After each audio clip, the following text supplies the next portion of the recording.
AI ボイスチェンジャーは、これまでのボイスチェンジャーとは異なり、音声データを学習し、その人の声や話し方を生成してくれるものです。つまり、私の声を福山雅治の声にすることも可能なのです。果たしてそんなことが可能なのでしょうか。早速、やってみましょう。使うのは AI ボイスチェンジャー、RVC WebUI です。とは言っても、素人が簡単に手を出せるような代物ではないので、リハブ C さんが作成してくれた Google コラボレイトリーを使わせてもらって、RVC WebUI をテストしてみたいと思います。自分の Google ドライブにログインした状態で、リハブ C さんの YouTube の説明欄を開き、使い方のサンプルコードの URL をクリックします。RVC WebUI の起動方法と書かれたテキストが開くので、上のドライブにコピーをクリックして保存します。Google コラボラトリーをコピーし、ランタイムからすべてのセルを実行します。手順に従ってすべてのコードが実行されます。Google ドライブのマイドライブの中にデータセットというフォルダーを作り、学習する福山雅治のサンプル音声データを WAV 形式で保存しておきます。深町という少年の正体は果たして何？そしてタイムトラベラーとしての超能力を持った吉山和子はこれからどうなる？その話は明日また。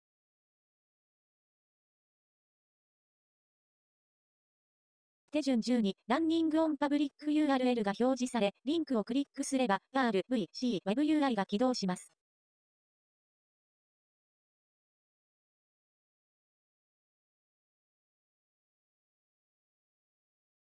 トレインタブを開きます。インプットエクスペリメントネームの欄に作成する学習モデルの名前を入力します。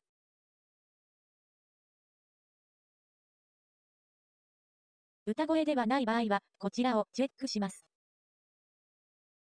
先ほど作った音声データの入ったデータセット、フォルダーのパスをコピーして、インプットトレーニングフォルダーパスに貼り付けます。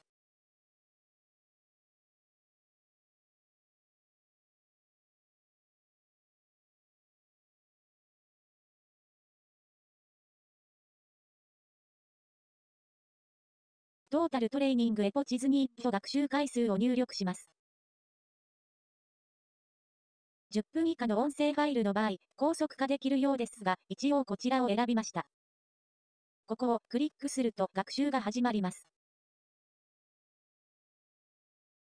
学習回数を100回以上に増やせば、音声変換の精度が向上するようです。この表示が出たら学習は終了です。こちらの Weights フォルダーの中に PTH という拡張子で学習モデルが出力されています。ダウンロードすればリアルタイムボイスチェンジなどに活用できます。次に、モデルインファレンスのタブを開きます。リフレッシュティンバリストをクリックすると学習モデルのリストが表示されるので使いたいモデルを選びます。男性の声を女性の声に変換する場合、ここに12を入れます。反対に女性の声を男性の声に変換する場合は、マイナス12を入れます。同性の声に変換する場合は、0を入れます。マイドライブの中に入れておいた、変換したい元の声の音声ファイルのパスをコピーします。コピーしたパスをここに貼り付けます。この物語は、今から50年前の1972年2月15日、中学校の理科準備室の吉山和子から始まります。歌声でない場合は、こちらをチェックするようです。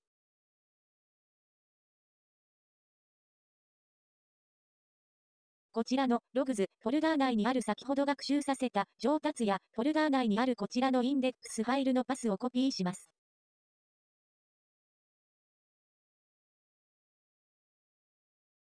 コピーしたパスをこちらに貼り付けます。同じく、こちらの NPY ファイルのパスをコピーします。コピーしたパスをこちらに貼り付けます。コンバージョンをクリックすれば変換が始まります。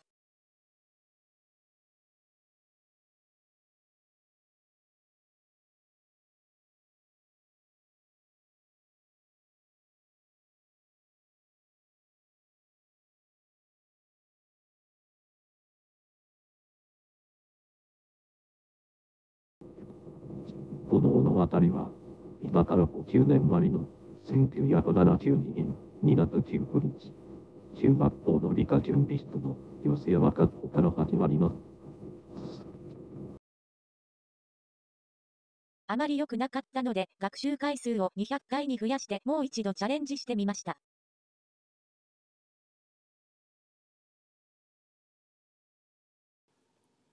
この物語は、今から50年前の1972年2月15日、中学校の理科準備室の吉山和子から始まります。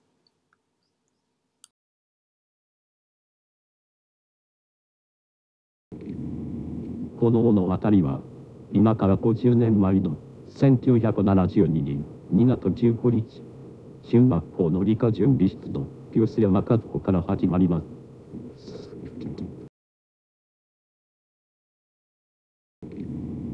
この物語は、今から50年前の1972年2月15日、中学校の理科準備室の吉山和子から始まります。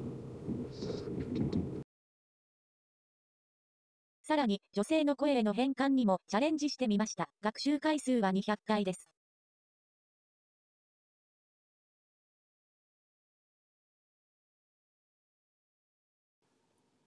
この物語は、今から50年前の1972年2月15日、中学校の理科準備室の吉山和子から始まります。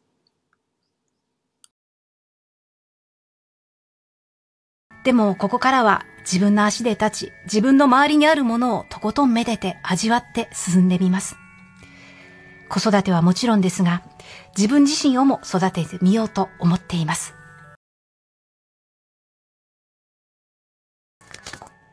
この物語は、今から50年前の1972年2月15日、中学校の理科準備室の吉山和子から始まります。